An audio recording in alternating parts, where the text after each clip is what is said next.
ಪರಿಶುದ್ಧ ನಾಮಕ್ಕೆ ಸ್ತೋತ್ರವಾಗಲಿ.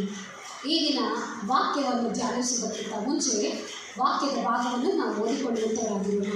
ವಾಕ್ಯ ಭಾಗ ವಿಮೋಚನಾ ಕಾಂಡ 2ನೇ ಅಧ್ಯಾಯ 1ರಿಂದ 10 ವಚನಗಳು. ಎಲ್ಲರೂ ಸತ್ಯವೇದಗಳನ್ನು ತೆಗೆದು ನಿಮ್ಮ ಕೈಗಳಲ್ಲಿ ಇಟ್ಟುಕೊಂಡು ನನ್ನ ಜೊತೆ ಓದ್ತಿರೋದಾಗಿ ನಾನು ವಿಶ್ವಾಸ ಮಾಡ್ತೇನೆ. ಹಳೆ ಒಡಂಬಡಿಕೆಯ 2ನೇ ಪುಸ್ತಕವಾದಂಥ ವಿಮೋಚನಾ ಕಾಂಡ 2ನೇ ಅಧ್ಯಾಯ 1ರಿಂದ 10 ವಚನಗಳು. ಹೀಗಿರುವಲ್ಲಿ ಲೇವಿಯ ವಂಶಸ್ಥನಾದ ಒಬ್ಬ ಮನುಷ್ಯನು ಲೇವಿಯ ಕುಲದ ಕನ್ನಿಕೆಯನ್ನು ಮದುವೆ ಮಾಡಿಕೊಂಡನು. ಆಕೆ ಗರ್ಭಿಣಿಯಾಗಿ ಗಂಡು ಮಗುವನ್ನು ಹೆತ್ತು ಅದು ಚೆಲುವಾದ ಕೂಸೆಂದು ತಿಳಿದು 3 ತಿಂಗಳು ಬಚ್ಚಿಟ್ಟಳು. ಆಕೆ ಅದನ್ನು ಇನ್ನೂ ಹೆಚ್ಚು ಕಾಲ ಮರೆ ಮಾಡಲಾರದೆ ಆಪಿನ ಪೆಟ್ಟಿಯನ್ನು ತೆಗೆದುಕೊಂಡು ಜೇಡಿ ಮಣ್ಣನ್ನು ರಾಳವನ್ನು ಹಚ್ಚಿ ಕೂಸನ್ನು ಅದರಲ್ಲಿ ಮಲಗಿಸಿ ನೈಲ್ ನದಿಯ ಅಂಚಿನಲ್ಲಿರುವ ಜಂಬು ಹುಲ್ಲಿನಟ್ಟಳು. ಕೂಸಿಗೆ ಏನಾಗುವುದೆಂದು ತಿಳುಕೊಳ್ಳುವುದಕ್ಕೆ ಅದರ ಅಕ್ಕನು ಸ್ವಲ್ಪ ದೂರದಲ್ಲಿ ನಿಂತುಕೊಂಡಳು. ಅಷ್ಟರಲ್ಲಿ ಫರೋಹನ ಕುಮಾರ್ತೆಯು ಸ್ನಾನಕ್ಕಾಗಿ ಆ ನದಿಯ ಬಳಿಗೆ ಇಳಿದು ಬಂದಳು. ಆಕೆ ಗೆಳತಿಯರು ನದಿಯ ದಡಿಯಲ್ಲಿ ತಿರುಗಾಡುತ್ತಿದ್ದರು. ಆಕೆ ಜಂಬು ಹುಲ್ಲಿನಲ್ಲಿ ಪೆಟ್ಟಿಗೆಯನ್ನು ಕಂಡು ದಾಸಿಯನ್ನು ಕಳುಹಿಸಿ ತರಿಸಿದಳು. ಅದನ್ನು ತೆರೆದು ನೋಡುವಾಗ ಆಹಾ, ಅಳುವ ಕೂಸು.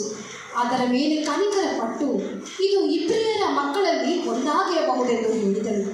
ಆಗಲೇ ಅದರ ಅಕ್ಕ ಬಂದು ಫರೋಹನ ಕುಮಾರ್ತೆಗೆ, ನಿನಗೋಸ್ಕರ ಈ ಕೂಸನ್ನು ಮೊಲೆ ಕೊಟ್ಟು ಸಾಕುವುದಕ್ಕೆ ಇಬ್ರಿಯ ಸ್ತ್ರೀಯರಲ್ಲಿ ಒಬ್ಬ ದಾದಿಯನ್ನು ನಾನು ಕರೆದುಕೊಂಡು ಬರಲೋ ಎಂದು ಹೇಳಿದಳು. ಫರೋಹನ ಕುಮಾರ್ತೆ ಹಾಗೆ ಮಾಡು ಅಂದಳು. ಆ ಹುಡುಗಿ ಹೋಗಿ ಕೂಸಿನ ತಾಯಿಯನ್ನೇ ಕರೆತಂದಳು. ಫರೋಹನ ಕುಮಾರ್ತೆ ಅವಳಿಗೆ, ನೀನು ಈ ಮಗುವನ್ನು ತೆಗೆದುಕೊಂಡು ಹೋಗಿ ನನಗೋಸ್ಕರ ಸಾಕಮ್ಮ, ನಾನೇ ನಿನಗೆ ಸಂಬಳವನ್ನು ಕೊಡುವೆನು ಎಂದು ಹೇಳಲಾಗಿ ಆ ಸ್ತ್ರೀಯು ಕೂಸನ್ನು ತೆಗೆದುಕೊಂಡು ಸಾಕಿದಳು. ಆ ಹುಡುಗನು ಬೆಳೆದಾಗ ಅವನನ್ನು ಫರೋಹನ ಕುಮಾರ್ತೆಯ ಬಳಿಗೆ ತೆಗೆದುಕೊಂಡು ಬಂದನು. ಅವನು ಆಕೆಗೆ ಮಗನಾದನು. ಇವನನ್ನು ನೀರಿನೊಳಗಿನಿಂದ ಎಳೆದಿದ್ದೇನೆಂದು ಹೇಳಿ ಆಕೆ ಅವನಿಗೆ ಮೋಶೆ ಎಂದು ಹೆಸರಿಟ್ಟಳು. ದೇವರ ವಾಕ್ಯವನ್ನು ಆಶೀರ್ವದಿಸಲು ಆಮೆನ್.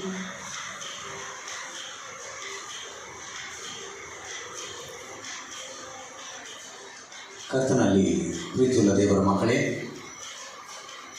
ನಿಮ್ಮೊಂದಿಗೆ ಮತ್ತೊಂದು ಆವರ್ತಿ ದೇವರ ವಾಕ್ಯವನ್ನು ಹಂಚಿಕೊಳ್ಳಲು ಕರ್ತನ ಕೊಟ್ಟಂಥ ವಾಕ್ಯಕ್ಕಾಗಿ ಸ್ತೋತ್ರ. ವಾಕ್ಯವನ್ನು ಕೇಳೋದಕ್ಕೆ ಮೂಲಕವಾಗಿ ಮುಂಚಿತವಾಗಿ ಮತ್ತೊಂದು ಆವರ್ತಿ ನಿಮ್ಮೆಲ್ಲರಿಗೆ ದೇವರ ನಾಮದಲ್ಲಿ ಮದರ್ಸ್ ಡೇ ಸ್ಪೆಷಲ್ ವಿಶೇಷವನ್ನು ನಿಮ್ಮೆಲ್ಲರಿಗೆ ತಿಳಿಸುವಂತನಾಗಿದ್ದೇನೆ. ಬನ್ನಿ ದೇವರ ವಾಕ್ಯದ ಕಡೆಗೆ ನಾವು ಧ್ಯಾನಿಸುವುದಕ್ಕೆ ಮುಂದೆ ಹೋಗೋಣ. ಇವತ್ತಿನ ಶಿರೋನಾಮೆ ಮದರ್ ಸ್ಯಾಕ್ರಿಫೈಸ್ ಆಫ್ ಲವ್, ತಾಯಿ ತ್ಯಾಗದ ಪ್ರೀತಿ. ತಾಯಿ ತ್ಯಾಗದ ಪ್ರೀತಿ, ಮದರ್ ಸ್ಯಾಕ್ರಿಫೈಸ್ ಆಫ್ ಲವ್. ಈ ಲೋಕದಲ್ಲಿ ಯಾರ ಹೃದಯದಲ್ಲಿ ಇಲ್ಲದೇ ಇರುವಂಥ ಪ್ರೀತಿಯನ್ನು, ಒಂದು ತಾಯಿಯಲ್ಲಿ ವಿಶೇಷತ್ವವನ್ನು ದೇವರು ಇಟ್ಟಿದ್ದಾರೆ.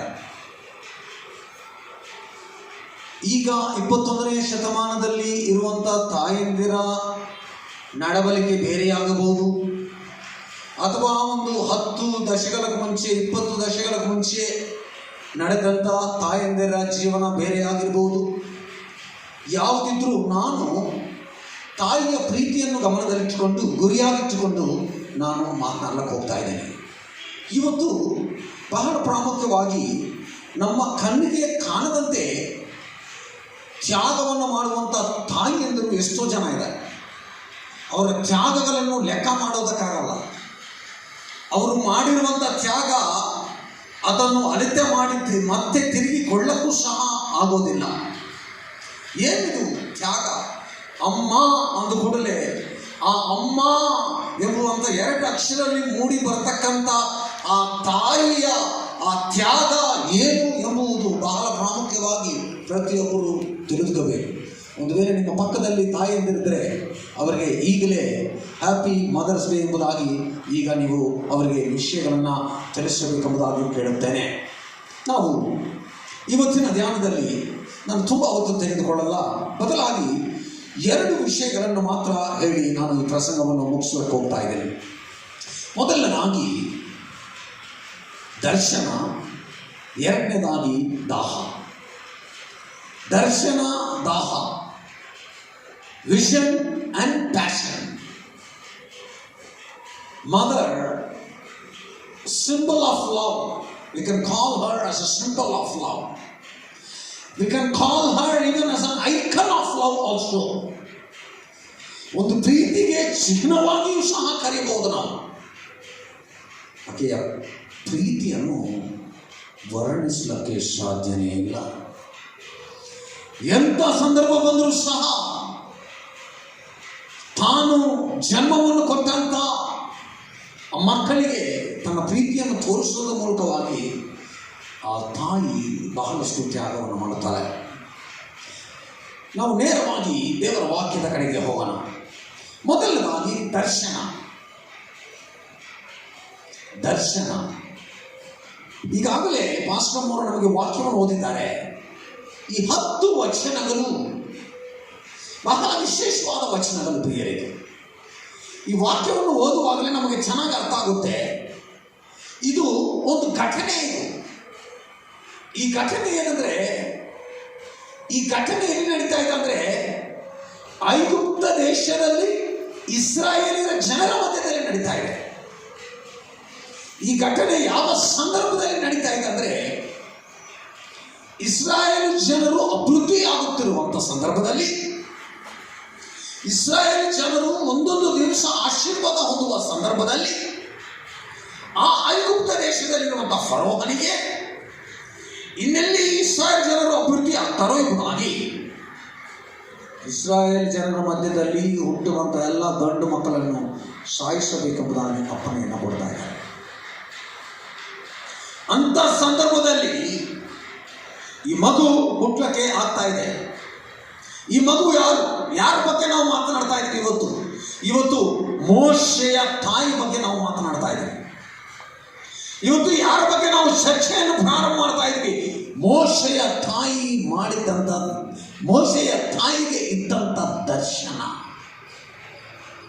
ಆಕೆಯಲ್ಲಿದ್ದಂಥ ತ್ಯಾಗ, ಆಕೆಯಲ್ಲಿದ್ದಂಥ ದಾಹ, ಒಂದು ಕುಟುಂಬವನ್ನು ಕಟ್ಟೋದು ಮಾತ್ರವಲ್ಲದೆ ಸರ್ವ ಸೃಷ್ಟಿಕರ್ತನಾದ ದೇವರಿಗೆ ಒಂದು ಬಹಳ ಶ್ರೇಷ್ಠವಾದಂಥ ಒಂದು ಪ್ರವಾದಿಯನ್ನು ಎಬ್ಬಿಸಿದ್ದಂಥ ಒಂದು ತಾಯಿಯಾಗಿ ಇದ್ದಾರೆ. ಒಂದು ತಾಯಿ ಮಾಡಿದಂಥ ತ್ಯಾಗದಿಂದ ಒಂದು ಇಡೀ ದೇಶವನ್ನು ನಡೆಸುವಂತ ಒಂದು ವೀರನನ್ನು ಅಡೆದು ಕೊಟ್ಟಳು ಆ ತಾಯಿ, ಮೋಶೆಯ ತಾಯಿ. ಮಡಿಲಲ್ಲಿಟ್ಟುಕೊಂಡು ಧರ್ಮಶಾಸ್ತ್ರವನ್ನು ಬೋಧನೆ ಮಾಡುತ್ತಾ, ಕರ್ತನ ಪ್ರೀತಿಯಲ್ಲಿ, ಭಯದಲ್ಲಿ, ಭಕ್ತಿಯಲ್ಲಿ ಬೆಳೆಸುತ್ತಾ ಆ ಮೋಶೆಯನ್ನು ದೇವರಿಗೆ ನಾಯಕನಾಗಿ, ದೇವರಿಗೆ ಸೇವಕನಾಗಿ ತರಬೇತಿ ಮಾಡಿ ಆತನನ್ನು ಬೆಳೆಸುತ್ತಾ ಬಂದಂಥ ಒಂದು ತಾಯಿಯಾಗಿ ನೋಡ್ತಾ ಇದ್ವಿ. ಈಗೆಯಲ್ಲಿದ್ದಂಥ ಒಂದು ದರ್ಶನ ಏನು? ಪ್ರೀತಿಯ ದೇವರ ಮಕ್ಕಳೇ, ಮೊದಲನೇದಾಗಿ ಮೋಶೆಯ ತಾಯಿಗೆ ಇದ್ದಂಥ ದರ್ಶನ. ನಾನು ಈಗಾಗಲೇ ಸಂದರ್ಭವನ್ನು ಹೇಳಿದ್ದೇನೆ. ಯಾವ ಗಂಡು ಮಕ್ಕಳು ಐಗುಪ್ತ ದೇಶದಲ್ಲಿ ಇಸ್ರಾಯೇಲರಿಗೆ ಹುಟ್ಟಿದ್ರು ಅವರನ್ನು ಕೊಳ್ಳಬೇಕೆಂಬುದಾಗಿ ಫರೋಹನು ಅಪ್ಪಣೆಯನ್ನು ಕೊಟ್ಟಿದ್ದಾರೆ. ಎಂಥ ಅವರ ಮಕ್ಕಳಾಗಿರಲಿ, ಅವರ ಸಾವಂತೂ ಖಂಡಿತ. ಅಂಥ ಸಂದರ್ಭದಲ್ಲಿ ಮೋಶೆ ಹುಟ್ಟುತ್ತಾ ಇದ್ದಾರೆ. ಮೋಶೆ ಹುಟ್ಟಿದ ಕೂಡಲೇ ಈ ತಾಯಿಯ ದರ್ಶನವನ್ನು ಗಮನಿಸಿ ನೋಡ್ಬೋದು. ಹುಟ್ಟೋದಕ್ಕೆ ಮುಂಚೆ ನಾನು ಅದರ ಬಗ್ಗೆ ಹೆಚ್ಚಾಗಿ ಮಾತನಾಡ್ತಾ ಇಲ್ಲ. ಹುಟ್ಟಿದ ಮೇಲೆ ಈ ತಾಯಿಗಿರುವಂಥ ದರ್ಶನ ದೇವರ ವಾಕ್ಯದಲ್ಲಿ ನಾವು ನೋಡ್ತಾ ಇದ್ದೀವಿ. ಈ ತಾಯಿ 3 ತಿಂಗಳುಗಳ ಕಾಲ ಆ ಮಗುವನ್ನು ಹಾಗೆ ಕಾಪಾಡಿದ್ದಾರೆ ಎಂಬುದಾಗಿ. ಹೌದು ಪ್ರಿಯರೇ, 3 ತಿಂಗಳುಗಳ ಕಾಲ ಒಂದು ಮಗುವನ್ನು ಶಬ್ದ ಇಲ್ಲದೆ, ಅಳು ಇಲ್ಲದೆ, ಕೂಗಿಲ್ಲದೆ ಆ ಮಗುವನ್ನು ಕಾಪಾಡಬೇಕಾದ್ರೆ ಒಂದು ತಾಯಿ ಎಷ್ಟೊಂದು ದರ್ಶನವನ್ನು ಇಟ್ಟುಕೊಂಡಿರ್ತಾರೆ. ಮಗು ಹತ್ತಿರ ಸಾಕು, ಪಕ್ಕದಲ್ಲಿರುವಂಥವ್ರು ಹಿಡಿದುಕೊಂಡು ಸಾಯಿಸಿಬಿಡುವಂಥ ಸಮಯ ಅದು. ಮೋಶೆಯ ತಾಯಿಗೆ ಒಂದು ದರ್ಶನ ಇತ್ತು. ಆ ದರ್ಶನ ಏನಂದರೆ, ತನ್ನ ಮಗುವನ್ನು ಹೇಗಾದರೂ ಕಾಪಾಡಬೇಕು, ತನ್ನ ಮಗು ಹೇಗಾದರೂ ಬದುಕಬೇಕು, ತನ್ನ ಮಗು ಹೇಗಾದರೂ ಉಳಿಯಬೇಕು. ನೋಡಿ, ಬದುಕುವಂಥದ್ದು, ಉಳಿಯುವಂಥದ್ದು, ಜೀವಿಸುವಂಥದ್ದು ಇವೆಲ್ಲವೂ ತಾಯಿಗೆ ತನ್ನ ಮಕ್ಕಳ ಕಡೆ ಇರುವಂಥ ತ್ಯಾಗಗಳು, ಲಕ್ಷಣಗಳು. ಮೋಶೆಯ ಮೇಲೆ ಮಮತೆಯನ್ನು ಇಟ್ಟುಕೊಂಡಿದ್ದಲಿಕ್ಕೆ ಮೋಶೆಯನ್ನು ಹೇಗಾದರೂ ಕಾಪಾಡಬೇಕೆಂಬುದಾಗಿ ಅವರು ಇಡೀ ಕುಟುಂಬನೇ ಸೇರಿ ಒಂದು ಒಂದು ಒಂದು ಸಂಚನ್ನು ರೂಪಿಸ್ತಾ ಇದ್ದಾರೆ. ಏನು ಮಾಡೋದು? ಇನ್ನು 3 ತಿಂಗಳಾಗೋಯ್ತು, ಈ ಮಗುವನ್ನ ನಾನು ಹಿಡಿದುಕೊಳ್ಳಕ್ಕಾಗ್ತಾ ಇಲ್ಲ, ಮಗುವನ್ನು ಕಾಪಾಡೋದಕ್ಕಾಗ್ತಾ ಇಲ್ಲ. ಅದಕ್ಕೆ ನಾವು ಏನು ಮಾಡೋಣ ಅಂದರೆ, ಮಗುವನ್ನು ಕಾಪಾಡುವಂಥ ಒಂದು ಯೋಚನೆಯನ್ನು ಮಾಡಬೇಕು. ಮಗುವನ್ನು ಕಾಪಾಡುವಂಥ ಒಂದು ತಾಯಿ ಒಂದು ದರ್ಶನವನ್ನು ಪಡೆದವಳಾಗಿರಬೇಕು. ಒಂದು ತಾಯಿ ಮಕ್ಕಳ ಮೇಲೆ ಒಂದು ದಾಹವನ್ನು ಪಡೆದವಳಾಗಿರಬೇಕು. ಒಂದು ತಾಯಿ ಮಕ್ಕಳ ಮೇಲೆ ಒಂದು ದೂರದ ದೃಷ್ಟಿಯನ್ನು ಪಡೆದವಳಾಗಿರಬೇಕು. ಪ್ರಿಯರೇ, ಒಂದು ತಾಯಿ ಚೆನ್ನಾಗಿದ್ದರೆ ಇಡೀ ಕುಟುಂಬವು ಚೆನ್ನಾಗಿರುವಂಥದ್ದಾಗಿರ್ತದೆ. ಒಂದು ತಾಯಿ ಚೆನ್ನಾಗಿದ್ದರೆ ಮಕ್ಕಳನ್ನು ಅಳಿಯುವಂಥರಲ್ಲಿ ಬಹಳ ಉನ್ನತವಾಗಿ ಇರಬಹುದು. ಪ್ರಿಯರೇ, ಇವತ್ತು ಈ ವಾಕ್ಯವನ್ನು ಕೇಳ್ತಿರುವಂಥ ತಾಯಿಂದರೆ, ಯವನಸ್ಥರೇ, ನಿಮ್ಮೆಲ್ಲರಿಗೂ ಸಹ ಈ ವಾಕ್ಯವು ನಿಮಗೆ ಅನ್ವಯಿಸುತ್ತದೆ. ದಯವಿಟ್ಟು ಇವರನ್ನು ಜೋಪಾನವಾಗಿ ಕೇಳಬೇಕು.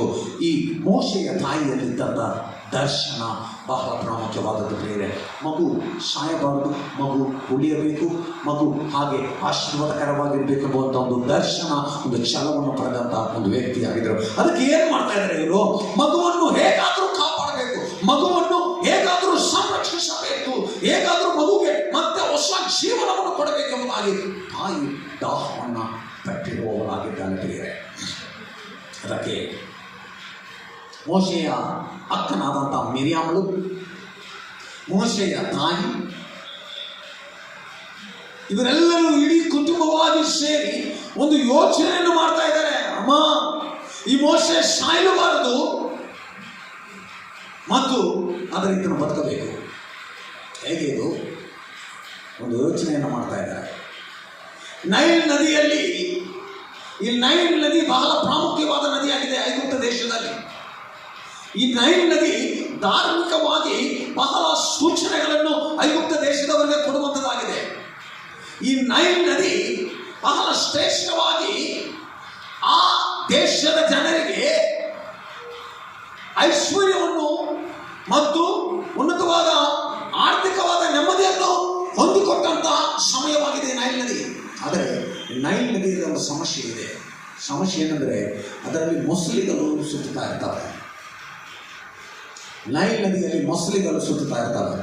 ಮೊಸಳೆಗಳು ಸುತ್ತುತ್ತಿರುವಾಗ ಮಗುವನ್ನು ಎಲ್ಲಿ ಕಾಪಾಡಬೇಕೆಂಬುದಾಗಿ ಆಲೋಚನೆ ಮಾಡುವಾಗ ಈ ತಾಯಿಗೆ ಮತ್ತು ಅಕ್ಕಂದಿರಿಗೆ, ಕುಟುಂಬಸ್ಥರಿಗೆ ನೆನಪು ಬಂದಿದೆ ಅಂದರೆ, ನೈಲ್ ನದಿಯಲ್ಲಿ ನಾವು ಒಂದು ಭಾಗದಲ್ಲಿ ಅದನ್ನು ಮಗುವನ್ನು ಇಟ್ಟು ಕಾಪಾಡಬೇಕು. ಒಂದು ಬುಟ್ಟಿಯನ್ನು ಮಾಡಿ ಅದರಲ್ಲಿ ನೀರು ಹೋಗದಂತೆ ಕ್ಷೇಮಾಭಿವೃದ್ಧಿಯಿಂದ ಬುಟ್ಟಿಯನ್ನು ಮಾಡಿ ಅದರೊಳಗೆ ಮಗುವನ್ನಿಟ್ಟು ನೈಲ್ ನದಿಯ ಕೊನೆಯ ಭಾಗದಲ್ಲಿ ಇಡುವಂತರಾಗಿದ್ದಾರೆ. ನೋಡಿ, ಒಂದು ದರ್ಶನವನ್ನು ಹೇಗೆ ಪಡಿತಾ ಇದ್ದಾರೆ. ಆ ತಾಯಿಯ ದರ್ಶನ ಏನಂದ್ರೆ, ನನ್ನ ಮಗು ಸಾಯಲಬಾರದು, ಕ್ಷೇಮವಾಗಿರಬೇಕು, ನನ್ನ ಮಗು ಬದುಕಬೇಕು. ನೋಡಿ ಪ್ರಿಯರೇ, ಒಂದು ತಾಯಿಯಲ್ಲಿರುವಂಥ ಆ ಒಳ್ಳೆಯ ಸ್ವಭಾವ ಎಂಥ ಸ್ವಭಾವ!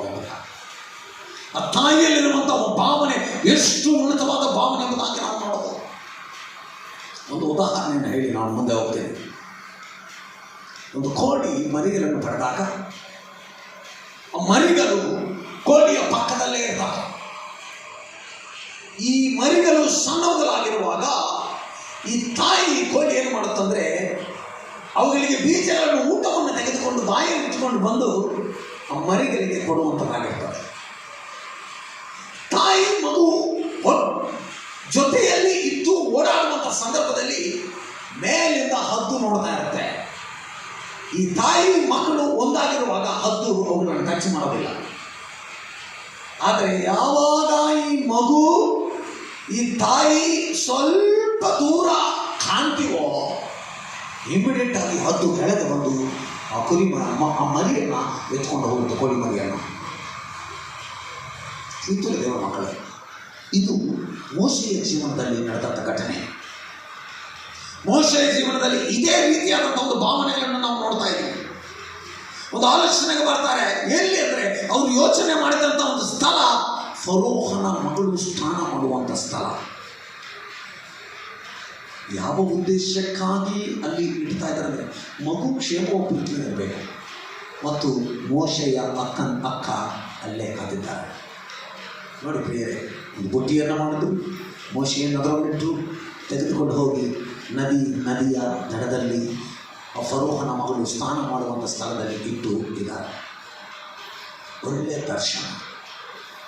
ಕುಟುಂಬವು ಚೆನ್ನಾಗಿರಬೇಕಂತ ದರ್ಶನ, ಕುಟುಂಬವು ಬಲವಾಗಿರಬೇಕೆಂಬುದಾಗಿ ದರ್ಶನ. ಪ್ರೀತಿಯುಳ್ಳ ದೇವರ ಮಕ್ಕಳೇ, ತಾಯಿಯಂದಿರ ದರ್ಶನದಲ್ಲಿ ಬಹಳ ಪ್ರಾಮುಖ್ಯ. ಒಂದು ತಾಯಿ ತಪ್ಪಿ ಹೋದರೆ ಇಡೀ ಕುಟುಂಬವು ತಪ್ಪಿ ಹೋಗ್ತದೆ. ಒಂದು ತಾಯಿ ತನ್ನ ಹೆಜ್ಜೆಗಳನ್ನು ಹಿಡಿದುಕೊಂಡು ಮುಂದೆ ಹೋದರೆ ಇಡೀ ಕುಟುಂಬವು ನಾಶನವಾಗಿ ಹೋಗುವಂಥದ್ದಾಗಿರ್ತದೆ. ತಾಯಿ ಒಳ್ಳೆಯ ದರ್ಶನವನ್ನು ಪಡೆದವಳಾಗಿರಬೇಕು. ಒಂದು ತಾಯಿಯ ತ್ಯಾಗ, ಒಂದು ತಾಯಿಯ ಪ್ರೀತಿ ಇಡೀ ಕುಟುಂಬವನ್ನೇ ಕಟ್ಟುವಂಥದ್ದಾಗಿದೆ. ಪ್ರಿಯರೇ, ಈ ತಾಯಿ ಎಂಬುವಂಥ ಒಂದು ಭಾಗ್ಯ ಕರ್ತನ ನಮಗೆ ವಿಶೇಷವಾಗಿ ಕೊಟ್ಟಿರುವ ಭಾಗ್ಯವಾಗಿದೆ. ದರ್ಶನ ಪಡೆದವಳಾಗಿರಬೇಕು. ಈಗಿನ ಕಾಲದಲ್ಲಿ ಎಷ್ಟೋ ತಾಯಿಯಂದರು, ಕೆಲವು ಒಳ್ಳೆ ಕ್ರೈಸ್ತ ತಾಯಿಯಂದರಿದ್ದಾರೆ, ಕೆಲವು ಕೆಟ್ಟ ಕ್ರೈಸ್ತ ತಾಯಿಯಂದರಿದ್ದಾರೆ. ಕೆಲವರು ಮಕ್ಕಳ ಬಗ್ಗೆ ಧ್ಯಾನವನ್ನು ನೀಡಿದಂಥ ತಾಯಿಯಂದರಿದ್ದಾರೆ, ಕೆಲವರು ಮಕ್ಕಳ ಬಗ್ಗೆ ಪ್ರಾರ್ಥನೆ ಮಾಡದೇ ಇರುವಂಥ ತಾಯಿಯಂದರಿದ್ದಾರೆ, ಕೆಲವರು ಕುಟುಂಬಗಳ ಬಗ್ಗೆ ಯೋಚನೆಗಳು ಮಾಡದೇ ಇರುವಂಥ ತಾಯಿಯಂದರಿದ್ದಾರೆ. ಜೋಪಾನವಾಗಿರಬೇಕು ಪ್ರಿಯರೇ. ಎಷ್ಟು ಮಾಡರ್ನ್ ಆದರೂ, ಎಷ್ಟು ಈ ಸೈನ್ಸ್ ಅಂಡ್ ಟೆಕ್ನಾಲಜಿ ಎಷ್ಟೊಂದು ಅಭಿವೃದ್ಧಿಯಲ್ಲಿ ಆಗ್ತಾ ಇದ್ರೂ ಸಹ ತಾಯಿಯಾಗಿ ಉಳಿಯಬೇಕೆಂಬುದು ದೇವರ ಚಿತ್ತವಾಗಿದೆ. ಬಹಳ ಪ್ರಾಮುಖ್ಯವಾಗಿ ನನ್ನ ಮಕ್ಕಳಿಗಾಗಿ ಪ್ರಾಣವನ್ನು ಕೊಡುವಂಥ ದರ್ಶನವನ್ನು ಇಟ್ಕೋಬೇಕು. ಎರಡನೇದಾಗಿ ದಾಹ, ಪ್ಯಾಷನ್. ತಾಯಿಯಲ್ಲಿ ದೇವರಿಟ್ಟಿದ್ದಂಥ ಎರಡನೆಯ ಒಳ್ಳೆಯ ಗುಣ ಪ್ಯಾಷನ್, ದಾಹ. ನನಗೆ ಹೊಟ್ಟೆಗಿಲ್ಲಂದ್ರೂ ಸಹ ನನ್ನ ಮಗುವಿಗೆ ನಾನು ಕೊಡಬೇಕು. ನನಗೆ ರಕ್ತವಿಲ್ಲ ಅಂದರೂ ಸಹ ನನ್ನ ಮಗುವಿಗೆ ಹಾಲನ್ನು ಕೊಡಬೇಕು. ಹುಟ್ಟಿದ್ದಲಿಂದ ಎದೆಗೆ ಹಬ್ಬಿಕೊಂಡು ಹೊಟ್ಟೆಯಲ್ಲಿ ಹೆತ್ತು ಮಗುವನ್ನು ಒಂದು ದಾಹದಿಂದ ತಾಯಿ ಬೆಳೆಸುವಂತಲಾಗಿದ್ದಾರೆ ಪ್ರಿಯರೇ. ಆ ದಾಹ ಮೋಶೆಯ ತಾಯಿಯಲ್ಲಿ ನಾವು ನೋಡ್ತಾ ಇದ್ದೀವಿ. ಎಷ್ಟೊಂದು ಪ್ರಾಮುಖ್ಯವಾದ ನೋಡಿ ಪ್ರಿಯರೇ, ಒಂದು ದಾಹ ಇತ್ತು. ಆ ದರ್ಶನ ಏನಂದ್ರೆ ಕಾಪಾಡಬೇಕೆಂಬ ದರ್ಶನ ದಾಹವಾಗಿ ಬದಲಾವಣೆ ಆಯಿತು. ಅದೊಂದು ದಾಹವಾಗಿತ್ತು. ಏನಂತಂದ್ರೆ ನನ್ನ ಮಗು ಹೇಗಾದರೂ ಉಳಿಯಬೇಕು. ನೀರಲ್ಲಿ ಬುಟ್ಟಿಯಲ್ಲಿಟ್ಟ ತನಕ ನಾವು ನೋಡಿದ್ದೀವಿ ಹಳೆಯ ಪಾಯಿಂಟಲ್ಲಿ. ಈಗ ಎರಡನೆಯ ದಾಹಕ್ಕೆ ಬಂದಾಗ ಈ ದಾಹದಲ್ಲಿ ಮಗುವನ್ನು ಕಾಪಾಡುವಂಥ ವಿಧಾನವನ್ನು ನಾವು ನೋಡ್ತಾ ಇದ್ದೀವಿ. ಮಗುವನ್ನು ಆ ನೀರಿನ ದಡದಲ್ಲಿಟ್ಟ ಮೇಲೆ ಅಲ್ಲಿಗೆ ಅವರ ಸಂಬಂಧ, ಅಲ್ಲಿಗೆ ಅವರ ಕಾರ್ಯಕ್ರಮ ಮುಕ್ತಾಯವಾಗಲಿಲ್ಲ. ದಯವಿಟ್ಟು ಗಮನಿಸಬೇಕು, ಅವರು ಏನನ್ನು ಆಲೋಚನೆ ಮಾಡ್ತಾ ಇದ್ದಾರಲ್ಲಿ. ಪ್ರೀತಿಯುಳ್ಳ ದೇವರ ಮಕ್ಕಳೇ, ಜೋಪಾನವಾಗಿ ಕೇಳಿ. ಆ ಮಗುವನ್ನು ನೀರಿನ ದಡದಲ್ಲಿಟ್ಟ ಮೇಲೆ ಮೋಶೆಯ ಅಕ್ಕ ಅಲ್ಲಿ ದೂರದಲ್ಲಿದ್ದು ಆಕೆಯನ್ನು ನೋಡ್ತಾ ಇದ್ದಾಳೆ. ಫರೋ ಮಗಳು ಬಂದು ಸ್ನಾನ ಕೇಳಿದ್ದಾರೆ. ಇಳಿದ ಕೂಡಲೇ ಒಂದು ಶಬ್ದ ಕೇಳಿ ಬರ್ತದೆ. ಹೋಗಿ ಫರೋ ಮಗಳ ದಾಸಿಯರು ಹೋಗಿ ಆ ಬುಟ್ಟಿಯನ್ನು ತೆಗೆದು ನೋಡಿದರೆ ಸುಂದರವಾದ ಮಗು. ಫರೋ ಮಗಳು ಓಡಿ ಬರ್ತಾಳೆ. ಮಗುವನ್ನು ನೋಡಿದ ಕೂಡಲೇ ಆ ಮಗುವಿನ ಆ ಬುಟ್ಟಿಯನ್ನು ತೆಗೆದು ಕೂಡಲೇ ಅಲ್ಲಿ ಮೋಶೆಯವರ ಅಕ್ಕ ಅಲ್ಲಿರೋದನ್ನು ನಾವು ಗಮನಿಸ್ತಾ ಇದ್ವಿ. ಏನು ನಡೀತಾ ಇದೆ? ಇದೆಲ್ಲ ಒಂದು ಫ್ಯಾಮಿಲಿ ಪ್ಲಾನಿಂಗ್, ಒಂದು ಸ್ಟೆಪ್ಷನ್ ಹಾಕಿದ್ದಾರೆ ಕುಟುಂಬದವರು. ಹೇಗಾದರೂ ನಮ್ಮ ಮಗುವನ್ನು, ನಮ್ಮ ತಮ್ಮನನ್ನು ಕಾಪಾಡಬೇಕಂತ ಅಕ್ಕನಿಗೆ ದಾಹ ಇದ್ರೆ ನನ್ನ ಮಗುವನ್ನು ಕಾಪಾಡಬೇಕೆಂಬುದಾಗಿ ತಾಯಿಗೆ ದಾಹ, ಒಂದು ಛಲ, ಒಂದು ಬಲ. ಹಾಗೆ ಇದ್ದಾರೆ. ಫರೋಹನ ಮಗಳು ಬಂದು ಎದ್ದು ನೋಡಿದ ಕೂಡಲೇ ಫರೋಹನ ಮಗಳ ಹೃದಯ ಕರಗಿತ್ತು. ಓ, ಈ ಮಗು ತುಂಬಾ ಸುಂದರವಾಗಿದೆ, ಬಹುಶಃ ಈ ಮಗು ಹೆಬ್ರಿಯವರ ಮಗು ಆಗಿರ್ಬೇಕಂತ ಆಕೆ ಗೊತ್ತಾಗೋಯ್ತು. ನೋಡಿ, ಆಲೋಚನೆ ಮಾಡುತ್ತಿರುವಾಗಲೇ ಮೋಶೆ ಅಕ್ಕ ಮಿರಿಯಾಮಳು ಓಡಿ ಬಂದು ಒಂದು ಮಾತನ್ನು ಫರೋಹನಿಗೆ ಹೇಳ್ತಾ ಇದ್ದಾರೆ. ಅಮ್ಮ, ಈ ಮಗುಗೆ ನೋಡ್ಕೊಳ್ಳೋದಕ್ಕೆ ಯಾರನ್ನಾದ್ರೂ ತಾಯಿಯನ್ನು ನೋಡಲ್ಲ. ಪ್ರೀತಿಯುಳ್ಳ ದೇವರ ಮಕ್ಕಳೇ, ಎಂಥ ಒಂದು ದಾಹ, ಎಂಥ ಒಂದು ದಾಹ. ನಮ್ಮನ್ನ ಹೇಗಾದರೂ ಉಳಿಯಬೇಕೆಂಬುದಾಗಿ ಒಂದು ದಾಹದಿಂದ ಇರುವಂಥ ಮಕ್ಕಳಾಗಿದೆ. ಮಗುವನ್ನು ಪಡೆದ ಮೇಲೆ ಈ ಅಕ್ಕಲು ಓಡಿ ಹೋಗಿ ಅವ್ರ ತಾಯಿಗೆ, ಮೋಶೆ ತಾಯಿಗೆ ಹೇಳ್ತಾ ಇದ್ದಾರೆ, ಅಮ್ಮ ಅಮ್ಮ ಅಮ್ಮ, ನಾವು ಆಲೋಚನೆ ಮಾಡಿದಂಥ ಎಲ್ಲ ಆಲೋಚನೆಗಳು ಸಕ್ಸಸ್ಫುಲ್, ಜಯಕರವಾಗಿದೆ. ಫರೋಹನ ಮಗಳು ಈಗ ಕರೀತಾ ಇದ್ದಾಳೆ, ದಯವಿಟ್ಟು ಬೇಗ ಬಾ ಅಂದ ಕೂಡಲೇ ತಾಯಿ ಓಡ್ತಾ ಇದ್ದಾಳೆ. ಓಡಿ ಹೋದ ಕೂಡಲೇ ಫರೋಹನ ಮಗಳು ಹೇಳ್ತಾ ಇದ್ದಾರೆ, ಅಮ್ಮ ಈ ಮಗುವನ್ನು ಸಾಕಬೇಕು, ನಿನಗೆ ಸಾಕೋದಕ್ಕೆ ಸಂಬಳವನ್ನು ಕೊಡ್ತೀನಿ, ಊಟವನ್ನು ಕೊಡ್ತೀನಿ, ಇರೋದಕ್ಕೆ ಸ್ಥಳವನ್ನು ಕೊಡ್ತೀನಿ, ಈ ಮಗುವನ್ನು ನೀನು ಬೆಳೆಸಬೇಕು. ಸಂತೋಷದಿಂದ ತೆಗೆದುಕೊಂಡು ಆ ಮಗುವನ್ನು ಫರೋಹನ ಮನೆಯಲ್ಲೇ ಇಟ್ಟು ದೇವರಿಗಾಗಿ ಬೆಳೆಸಿದಂಥ ಒಂದು ದಾಸವುಳ್ಳಂಥ ತಾಯಿಯಾಗಿದ್ದಾಳೆ. ಸಹೋದರ ಸಹೋದರಿಯರೇ, ಈ ದಿನ ಪ್ರಪಂಚವೆಲ್ಲ ಮರೆಯದೆ ಅನೇಕರನ್ನು ಬಲಪಡಿಸಿ ಉಜ್ಜೀವನ ಮಾಡ್ತಕ್ಕಂಥ ಶ್ರೇಷ್ಠವಾದಂಥ ಜಯಬೇರಿಗಳನ್ನು ಹಾಕ್ತಾ ಇದ್ದಾರೆ. ಯಾರಿಗೋಸ್ಕರ? ತಾಯಿಂದರಿಗೋಸ್ಕರ. Because you are so special. ನನ್ನ ಸಹೋದರ ಸಹೋದರಿಯರೇ, ಈ ವಾಕ್ಯವನ್ನು ಕೇಳುವಂಥ ನಿಮ್ಮೆಲ್ಲರಿಗೆ ಇವತ್ತು ನೀನೇ ಒಂದು ತ್ಯಾಗವಾಗಿ ನಿನ್ನ ಮಕ್ಕಳಿಗೆ ಉಳಿಯಬೇಕು. ನಿನ್ನ ತಂದೆಯಾಗಿರ್ಬೋದು, ತಾಯಿ ಆಗಿರ್ಬೋದು, ನಿನ್ನ ಕುಟುಂಬಕ್ಕಾಗಿ, ನಿನ್ನ ಮಕ್ಕಳಿಗಾಗಿ. ಮೋಶೆ ತಾಯಿ ಒಂದು ದರ್ಶನವುಳ್ಳಂಥ ಒಂದು ತಾಯಿಯಾಗಿದ್ದರು, ಒಂದು ದಾಹವುಳ್ಳಂಥ ಒಂದು ತಾಯಿಯಾಗಿದ್ದರು. ಏನು ನಿನ್ನ ದರ್ಶನ? ಏನು ನಿನ್ನ ದಾಹ? ನಿನ್ನ ಮಕ್ಕಳನ್ನು ದೇವರ ಕಡೆಗೆ ನಡೆಸೋದ್ರಲ್ಲಿ ಒಂದು ದರ್ಶನವನ್ನು ಇಟ್ಟುಕೊಂಡಿದೆಯಾ? ನಿನ್ನ ಕುಟುಂಬವನ್ನು ದೇವರಲ್ಲಿ ಬೆಳೆಸೋದಕ್ಕೆ ಒಂದು ದಾಹವನ್ನು ಇಟ್ಟುಕೊಂಡಿದೆಯಾ? ಹೇಗಿದೆ ನಿನ್ನ ಜೀವನ? ನಾನು ಅದಕ್ಕೆ ಮತ್ತೆ ಮತ್ತೆ ಹೇಳ್ತೇನೆ ತಾಯಂದರಿಗೆ ಒಂದು ವಿಷಯವನ್ನು, ನೀವು ಆಸ್ತಿಯನ್ನು ಕೊಡದೇ ಇದ್ದರೂ ಪರವಾಗಿಲ್ಲ, ನಿಮ್ಮ ಮಕ್ಕಳಿಗೆ ಏನನ್ನು ಕೊಡದೇ ಇದ್ದರೂ ಪರವಾಗಿಲ್ಲ, ಯೇಸುವನ್ನು ಕೊಡರಿ. ಯೇಸುವನ್ನು ನೀವು ಕೊಟ್ಟರೆ ನನ್ನ ಮಕ್ಕಳು ಯೇಸುವನ್ನು ಇಟ್ಟುಕೊಂಡು ಜೀವನ ಪೂರ್ತಿ ಕ್ಷೇಮವಾಗಿ ಬೆಳೀತಾರೆ. ಮೋಶೆ ತಾಯಿ ಮಾಡಿದಂಥ ಕಾರ್ಯ ಅದೇ ಆಗಿದೆ.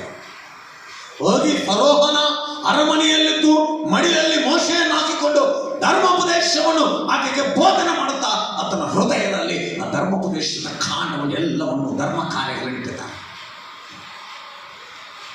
ದೇವರ ಬಗ್ಗೆ ಬೋಧನೆ ಮಾಡುತ್ತಾ, ದೇವರ ಬಗ್ಗೆ ಹೇಳುತ್ತಾ ಬೆಳೆಸಿದಂಥ ಒಂದು ತಾಯಿಯಾಗಿದೆ. ಪ್ರೀತಿಯುಳ್ಳ ದೇವರ ಮಕ್ಕಳೇ, ಇವತ್ತು ಬಹಳ ಶ್ರೇಷ್ಠವಾದ ವ್ಯಕ್ತಿಗಳಾಗಿ ನೀವು ಇದ್ದೀರ. ಒಂದು ವೇಳೆ ಈ ತ್ಯಾಗ ನಿನ್ನಲ್ಲಿಲ್ಲ ಅಂದರೆ, ತಾಯಿಯಾಗಿ ಈ ತ್ಯಾಗವನ್ನು ಮತ್ತೊಂದು ಆವರ್ತನೆ ಪಡೆದುಕೊಳ್ಳೋದಕ್ಕೆ ಕರ್ತನನ್ನು ಕೇಳಬೇಕು. ನಿನ್ನ ಕುಟುಂಬವನ್ನು, ನಿನ್ನ ಗಂಡನನ್ನು, ನಿನ್ನ ಯಜಮಾನರನ್ನು, ನಿನ್ನ ಮಕ್ಕಳನ್ನು, ನಿನ್ನ ಕುಟುಂಬದಲ್ಲಿರುವಂಥ ಪ್ರತಿಯೊಬ್ಬೊಬ್ಬರನ್ನು ಈ ಪ್ರೀತಿಯಿಂದ ಬೆಳೆಸುವಂಥ ಕಾರ್ಯವನ್ನು ನೀನು ಮಾಡಬೇಕು. ಅದು ತಾಯಿಗಿರುವಂಥ ಶ್ರೇಷ್ಠವಾದ ಕಾರ್ಯ. ನೀವು ತುಂಬಾ ದೇವರ ಹತ್ರ ಲೆಕ್ಕ ಹೇಳಬೇಕಾಗುತ್ತೆ. ನಿಮ್ಮ ಕುಟುಂಬದ ಬಗ್ಗೆ ಪ್ರಾರ್ಥನೆ ಮಾಡೋದರಲ್ಲಿ ಪ್ರವೀಣರಾಗಿರಬೇಕು, ಪ್ರಾರ್ಥನೆಯ ತಾಯಿಯಾಗಿರಬೇಕು, ಪ್ರೀತಿ ತೋರಿಸೋದ್ರಲ್ಲಿ ಒಂದು ತ್ಯಾಗವನ್ನು ತೋರಿಸುವ ತಾಯಿಯಾಗಿರಬೇಕು, ಧರ್ಮ ಕಾರ್ಯಗಳನ್ನು ಮಾಡೋದರಲ್ಲಿ ಒಳ್ಳೆಯವರಾಗಿರಬೇಕು. ನೀವು ಮೊಣಕಾಲು ಹಾಕಿದ್ದರೆ ಕುಟುಂಬ ಜೀವಿತ ಬದಲಾವಣೆ ಆಗಬೇಕು. ನೀವು ಪ್ರಾರ್ಥನೆ ಮಾಡಿ ದೇವರನ್ನು ಕೇಳಿದರೆ ಮುಚ್ಚಲ್ಪಟ್ಟಂಥ ಬಾಗಿಲುಗಳು ನಿನಗಾಗಿ ತೆಗೆಯಲ್ಪಡಬೇಕು. ಅದು ತಾಯಿಯಲ್ಲಿರುವಂಥ ತ್ಯಾಗ. ಇಡೀ ಕುಟುಂಬವೇ ನಿಂತ್ಕೋಬೇಕಂದ್ರೆ ತಾಯಿಯಿಂದಲೇ ಸಾಧ್ಯತೆ. ಅಂಥ ತ್ಯಾಗಮಯಕವಾದಂಥ ಜೀವಿತ ಕರ್ತನು ನಿಮಗೆ ಕೊಟ್ಟು ನಿಮ್ಮನ್ನು ಆಶೀರ್ವಾದ ಮಾಡಲಿ ಎಂಬುದಾಗಿ, ಹ್ಯಾಪಿ ಮದರ್ಸ್ ಡೇ ಎಂಬುದಾಗಿ ನಿಮ್ಮೆಲ್ಲರಿಗೆ ನಾನು ಹೇಳುವಂತಾಗಿದ್ದೇನೆ. God bless each mother. ದೇವರು ಆಶೀರ್ವಾದ ಮಾಡಲಿ, ಹಾಗೆ ಕರ್ತನು ಕಾಪಾಡಲಿ. ದೇವರು ನಾಮಕ್ಕೆ ಸ್ತೋತ್ರವಾಗಲಿ. ಈ ವಾಕ್ಯವನ್ನು ಕೇಳಿದಂಥ ನಿಮ್ಮೆಲ್ಲರಿಗೂ ಯೇಸುವಿನ ನಾಮದಲ್ಲಿ ವಂದನೆಗಳನ್ನು ಸಲ್ಲಿಸುತ್ತೇವೆ. ದೇವರ ಮನೆ ವಿಶೇಷವಾದ ಆಶೀರ್ವಾದ ಮಾಡಿ. ಇವತ್ತು ನಿಮ್ಮ ತಾಯಂದಿರನ್ನು ಯಾರಾದರೂ ಅವರಿಗೆ ಅಭಿನಂದನೆಗಳನ್ನು ಸಲ್ಲಿಸಬೇಕಂದ್ರೆ ದಯವಿಟ್ಟು ಅಭಿನಂದನೆಗಳನ್ನು ಸಲ್ಲಿಸಿ. ಒಂದು ವೇಳೆ ಯಾರಾದರೂ ಏನಾದರೂ ಉಡುಗೊರೆಯನ್ನು ಕೊಡಿಸ್ಬೇಕಂದ್ರೆ ದಯವಿಟ್ಟು ಅವ್ರಿಗೆ ಉಡುಗೊರೆಯನ್ನು ಕೊಡ್ರಿ. ಅವ್ರು ಹೇಳಿ, ಅಮ್ಮ ನನ್ನ ಪ್ರೀತಿ ಮಾಡ್ತಾ ಇದ್ದೀನಿ ಎಂಬುದಾಗಿ, ಅಮ್ಮ ನಾನು ನಿನ್ನನ್ನು ಇಷ್ಟಪಡ್ತಾ ಇದ್ದೀನಿ, I just want to appreciate you ಎಂಬುದಾಗಿ, ಅಮ್ಮ ನಾನು ನಿನ್ನನ್ನು ಅಭಿನಂದನೆಯನ್ನು ಮಾಡ್ತಾ ಇದ್ದೀನಿ, ನನ್ನನ್ನು ಈ ರೀತಿಯಾಗಿದ್ದ ಕಾರಣಗಳಿಗೆ ಸ್ತೋತ್ರ ಎಂಬುದಾಗಿ ಪ್ರತಿ ಮಕ್ಕಳು ತಾಯಂದರಿಗೆ ಅಭಿನಂದನೆಗಳು ಕೊನೆ ಪ್ರಾರ್ಥನೆ ಆಶೀರ್ವಾದವನ್ನು ಪಡೆದುಕೊಂಡು ಅದು ಕಾರ್ಯಕ್ರಮವನ್ನು ಮುಗಿಸುವಂಥದ್ದಾಗಿರೋಣ. ಪ್ರಾರ್ಥನೆ ಮಾಡಿಕೊಳ್ಳೋಣ. ಎಲ್ಲರೂ ಶಿರಗಳನ್ನು ವಾಚಿಸಿದರೆ ಕೊನೆಯ ಪ್ರಾರ್ಥನೆ ಆಶೀರ್ವಾದವನ್ನು ಪಡೆದುಕೊಳ್ಳುವಂಥದ್ದಾಗಿರೋಣ. ಪ್ರೀತಿಯುಳ್ಳ ಕರ್ತನೆ, ರಕ್ಷಕನೇ, ಒಡೆಯನೇ, ಮಾನ್ವೀರನೇ, ಯೇಸಪ್ಪ, ಈ ಬೆಳಗಿನ ಜಾವದಲ್ಲಿ ನಮ್ಗೆ ಕೊಟ್ಟಿರುವ ಭಾಗ್ಯಕ್ಕಾಗಿ ಸ್ತೋತ್ರ ತಂದೆ. ಒಳ್ಳೆಯವನು, ಉನ್ನತನೂ, ರಕ್ಷಕನೂ ಇರುವ ಆತನ ನಂಬಿಕಸ್ತನಪ್ಪ ನೀನು. ರಕ್ಷಕ, ಪರಿಶುದ್ಧ, ನಮ್ಮ ಪಾಲಕ, ಪೋಷಕ ಅಪ್ಪ ಕರ್ತನೆ, ನಮ್ಮ ಕಡೆ ನಿನ್ನ ಕೃಪೆಯನ್ನು ಕೊಟ್ಟಿದ್ದಕ್ಕಾಗಿ ಸ್ತೋತ್ರ. ಆರಾಧನೆಯಲ್ಲಿ ತಲೆಬಾಗಿರುವ ಪ್ರತಿಯೊಬ್ಬೊಬ್ಬರನ್ನು ಆಶೀರ್ವಾದ ಮಾಡಿ, ವಿಶೇಷವಾಗಿ ಇವತ್ತು ಕರ್ತನೆ, ಕಣ್ಣೀರಲ್ಲಿ, ಹೋರಾಟಗಳ ಮಧ್ಯದಲ್ಲಿ, ಇಕ್ಕಟ್ಟಿನ ಮಧ್ಯದಲ್ಲಿರುವಂಥ ಪ್ರತಿಯೊಬ್ಬೊಬ್ಬರನ್ನು ಕರ್ತನೆ ನೂತನಪಡಿಸಿ ಸ್ವಾಮಿ. ಪ್ರಾಮುಖ್ಯವಾಗಿ ತಾಯಿಯಂದಿರ ಮೇಲೆ ವಿಶೇಷವಾದ ಕೃಪೆ ಕೊಡು. ಎಷ್ಟೋ ತಾಯಿಯಂದಿರು ತ್ಯಾಗ ಮಾಡಿದ್ದಾರೆ, ಎಷ್ಟೋ ತಾಯಿಯಂದಿರು ಕರ್ತನ ಒಂಟಿಯಾಗಿ ಬದುಕ್ತಾ ಇದ್ದಾರೆ, ಎಷ್ಟೋ ತಾಯಿಯಂದಿರ ಕರ್ತನೆ ಇರೋದನ್ನು ಕಳೆದುಕೊಂಡಿದ್ದಾರೆ, ಎಷ್ಟೋ ತಾಯಿಯಂದಿರ ಕರ್ತನೆ ಅಪ್ಪ ಇದ್ದವರು ಆತ್ಮಿಕರು ಇದ್ದರೂ ಸಹ ಇಲ್ಲದೆಯವರ ಜೀವಿತವಾಗಿ ಬದುಕ್ತಾ ಇದ್ದಾರೆ. ಆದರೆ ಏನೇ ಸ್ವಾಮಿ, ಕುಟುಂಬದ ಜೀವಿತವನ್ನು ಕರ್ತನ ಬಲವನ್ನು, ಕುಟುಂಬದ ಮೇಲೆ ನೀನು ಆತ್ಮಿಕವಾದ ಬಲವನ್ನು, ಆತ್ಮಿಕವಾದ ಬಲವನ್ನು ಕೊಡು. ನಮ್ಮ ಸಭೆಯಲ್ಲಿರುವ ಪ್ರತಿಯೊಬ್ಬರಿಗಾಗಿ ಸ್ತೋತ್ರಗಳನ್ನು, ಕೆಲಸ ಇಲ್ಲದವರಿಗೆ ಕೆಲಸಗಳನ್ನು ಕೊಡಿಸುವ ಅಪ್ಪ, ಸಂಬಳ ಬರದೇ ಇರುತ್ತೆ ಕಷ್ಟದಲ್ಲಿರುವಂಥವ್ರಿಗೆ ಅಪ್ಪ ಕರ್ತನ ಕೃಪೆ ಮಾಡಿ ಅವರ ಜೀವಿತಗಳನ್ನು ಬಲಪಡಿಸಿ ನಡೆಸಬೇಕು ಅಂತ ಪ್ರಾರ್ಥನೆ ಮಾಡ್ತೀನಿ. ಈ ಸಮಯದಲ್ಲಿ ಕರ್ತ, ಯಾವ ರೋಗಗಳಿಲ್ಲದೆ, ಯಾವ ಹೋರಾಟಗಳಿಲ್ಲದೆ ನಮ್ಮ ಕುಟುಂಬಗಳನ್ನು ಕಾಪಾಡಿ ಬಲಪಡಿಸಿ ನಡೆಸಬೇಕು ಅಂತ ಯಾರಾದರಲ್ಲಿ ಭಾಗವಾಗಿರುವಂಥ ಪ್ರತಿಯೊಬ್ಬೊಬ್ಬರನ್ನು ಕನಿಕರಿಸಿ ನಡೆಸು. ಸ್ತುತಿ ಘನ ಮಹಿಮೆ ನನಗೆ ಯೇಸುವಿನ ಯೇಸುವಿನ ಪರಿಶುದ್ಧ ನಾಮದಲ್ಲಿ ಪ್ರಾರ್ಥನೆ ಮಾಡುತ್ತೇನೆ ತಂದೆಯೇ, ಆಮೆನ್. ಎರಡು ಪ್ರಾರ್ಥನೆ ಮಾಡಿಕೊಳ್ಳೋಣ. ಪರಲೋಕದಲ್ಲಿರುವ ನಮ್ಮ ತಂದೆಯೇ, ನಿನ್ನ ನಾಮವು ಪರಿಶುದ್ಧವೆನಿಸಲ್ಪಡಲಿ, ನಿನ್ನ ರಾಜ್ಯವು ಬರಲಿ, ನಿನ್ನ ಚಿತ್ತವು ಪರಲೋಕದಲ್ಲಿ ನೆರವೇರುವ ಪ್ರಕಾರ ಭೂಲೋಕದಲ್ಲಿ ನೆರವೇರಲಿ. ನಮ್ಮ ಅನುದಿನದ ಆಹಾರವನ್ನು ಇವತ್ತು ನಮಗೆ ದಯಪಾಲಿಸು. ನಮಗೆ ತಪ್ಪು ಮಾಡಿದವರನ್ನು ನಾವು ಕ್ಷಮಿಸಿದಂತೆ ನಮ್ಮ ತಪ್ಪುಗಳನ್ನು ಕ್ಷಮಿಸು. ನಮ್ಮನ್ನು ಶೋಧನೆಯೊಳಗೆ ಸೇರಿಸದೆ ಕೇಳಿನಿಂದ ತಪ್ಪಿಸು. ಯಾಕಂದರೆ ರಾಜ್ಯವು, ಬಲವು, ಮಹಿಮೆಯು ಸದಾ ಕಾಲವು ನೀನಾಗಿದ್ದೀಯ ಸ್ವಾಮಿ. ಆಮೆನ್. ಅಂತ ಆಶೀರ್ವಾದ ಪಡೆಯೋಣ. ನಮ್ಮ ಕರ್ತನಾದ ಯೇಸು ಕ್ರಿಸ್ತನ ಕೃಪೆ, ತಂದೆಯಾದ ದೇವರ ಪ್ರೀತಿ, ಪವಿತ್ರ ಆತ್ಮನ ಸಹಾಯ ಇಲ್ಲಿ ತಲೆಬಾಗಿರುವ ಪ್ರತಿಯೊಂದೊಂದು ವಿಶ್ವಾಸಿಗಳಿಗೆ, ಅವರ ಜೀವಿತಗಳಿಗೆ ಕರ್ತನ ಆಶೀರ್ವಾದಗಳು ಈಗಲೂ ಯಾವಾಗಲೂ ಸದಾ ಕಾಲವು ನಿಂತಿರಲಿ. ಆಮೆನ್. ಕರ್ತನ ಸಮಾಧಾನ ನಿಮ್ಮೆಲ್ಲರಿಗಿರಲಿ. ದೇವರು ನಮ್ಮನ್ನು ಆಶೀರ್ವಾದ ಮಾಡಿ ಮತ್ತೆ ಮುಂದಿನ ಭಾನುವಾರ ನಾವು ಎಲ್ಲರೂ ಭೇಟಿಯಾಗಲಿರೋಣ. ಅಷ್ಟರೊಳಗೆ ಕರ್ತನ ದೈವ ಕೃಪೆ, ಆರೋಗ್ಯದ ಭಾಗ್ಯ, ಕರ್ತನ ನೆಮ್ಮದಿ ನಿಮ್ಮೆಲ್ಲರಿಗೆ ಸದಾ ಕಾಲದಲ್ಲಿ. God bless you. ಆಮೆನ್.